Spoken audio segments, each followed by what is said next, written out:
अगर आपको बहुत लंबे समय से खांसी है या सांस से संबंधित कोई बीमारी है, तो आप क्या घरेलू नुस्खा अपना सकते हैं?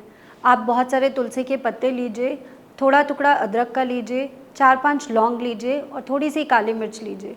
इसको 1 गिलास पानी में उबालिए और तब तक उबालते रहिए जब तक पानी 1 कप ना रह जाए। उसमें 1 चम्मच शहद डाल के आप उसे पी सकते हैं। आप इसका सेवन दिन में 1 से 2 बार कर सकते हैं। साथ ही ये ध्यान रखिए, फेफड़ों की एक्सरसाइज़ेज़ ज़रूर करिए। प्राणायाम, अनुलोम-विलोम दिन में 1 से 2 बार करिए। धीरे-धीरे आपको महसूस होगा आपकी शिकायत पहले से कम हो गई है। धन्यवाद।